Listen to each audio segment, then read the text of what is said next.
Hello everyone, Radhe Krishna. So welcome to episode 34 of ભૂખ લગી ક્યાં. તો આજે આપણે બનાવવાના છે દૂધી પાલકના મુઠિયા. તો રેસીપી છેલ્લે સુધી જોજો અને ચેનલને સબસ્ક્રાઇબ કરી લેજો. તો જો સૌથી પહેલા તો આપણે ઘઉંનો લોટ લીધો છે.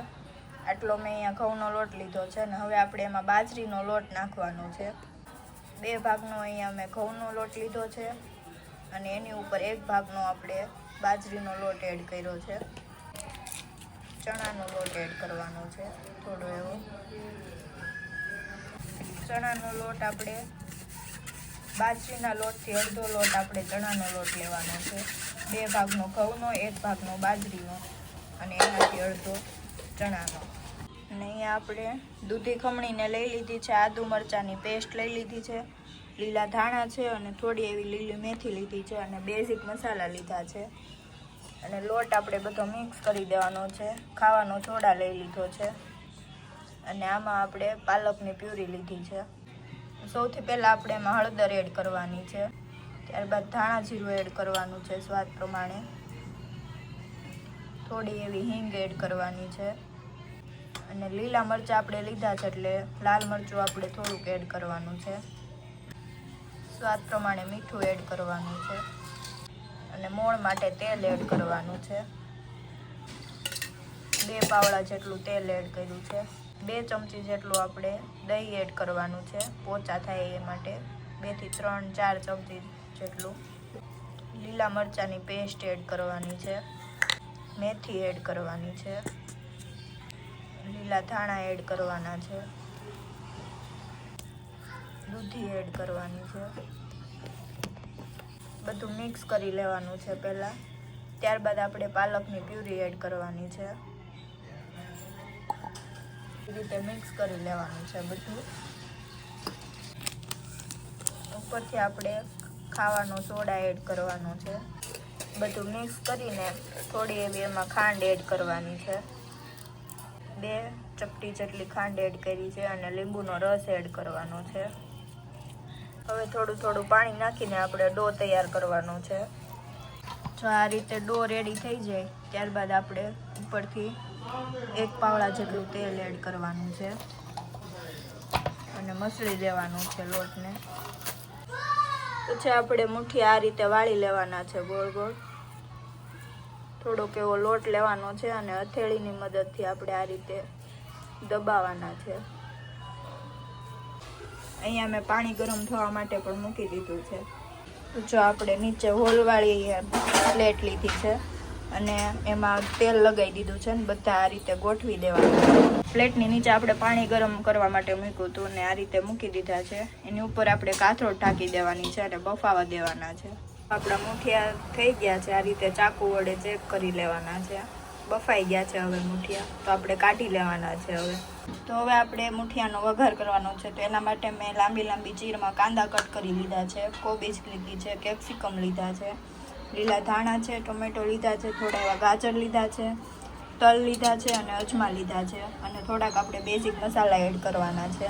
અહીંયા મેં એક પેનમાં 4 પાવડા જેટલું તેલ ગરમ થવા માટે મૂકી દીધું છે. તેલ આવી ગયું છે ત્યારબાદ આપણે તેમાં રાઈ એડ કરવાની છે. મુઠિયામાં આપણે રાઈ જીરુંનો પ્રમાણ થોડુંક વધારે રાખવાનું છે જેથી ટેસ્ટ એમાં વધારે આવશે.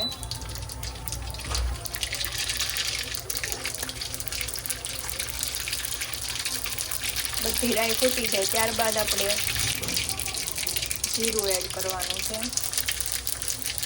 જીરું ફૂટી જાય ત્યારબાદ થોડી એવી હિંગ, તલ અને અજમા એડ કરવાના છે. ત્યારબાદ આપણે કાંદા એડ કરી દેવાના છે. અને કાંદાને આપણે કાચા પાકા ચડવા દેવાના છે, સાવ નથી ચડવા દેવાના કારણ કે આપણે ઉપરથી વઘારેલો છે એટલે. થોડા એવા ગોલ્ડન બ્રાઉન થાય ત્યાં સુધી જ ચડવા દેવાના છે. સાથે સાથે આપણે હળદર પણ એડ કરી દેવાની છે.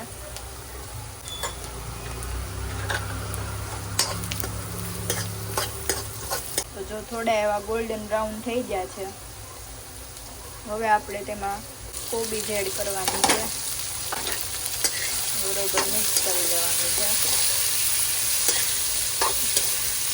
કોબીજને તમે થોડાક નાના કટકા પણ રાખી શકો. એટલા બધા લાંબા ન ભાવે તો. કોબીજને પણ આપણે કાચી પાકી ચડવા દેવાની છે, સાવ નથી પાકવા દેવાની. ઢોકળાને આપણે આ રીતે રાઉન્ડ શેપમાં કટ કરી લીધા છે બધા. આ રીતે હતા ને એને આપણે કટ કરીને આ રીતે કટ કરી લીધા છે. થોડી એવી ચડી ગઈ છે. હવે આપણે તેમાં કેપ્સિકમ એડ કરી દઈશું.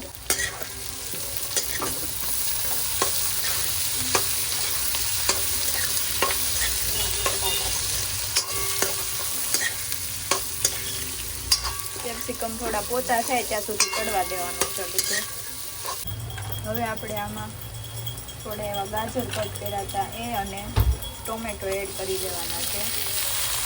અને સ્વાદ પ્રમાણે આપણે મીઠું એડ કરી દેવાનું છે. મુઠિયામાં મીઠું નાખેલું હોય એટલે આમાં વેજીટેબલ પ્રમાણે મીઠું એડ કરવાનું છે. બધું મિક્સ કરીને ટમેટાને ચડવા દેવાના છે. અડધી ચમચી આપણે ખાંડ એડ કરવાની છે અને અડધો લીંબુનો રસ એડ કરવાનો છે. ત્યારબાદ આપણે અડધી ચમચી જેટલું ધાણા જીરું એડ કરવાનું છે. બધું મિક્સ કરી લેવાનું છે. તો જો વેજીટેબલ આપણું ચડી ગયું છે, હવે આપણે આમાં થોડું એવું લાલ મરચું પાવડર એડ કરવાનું છે. અને હવે આપણે મુઠિયા એડ કરી દેવાના છે. ઉપરથી આપણે લીલા ધાણા એડ કરી દેવાના છે. હવે આપણે મિક્સ કરી લેવાનું છે બધું.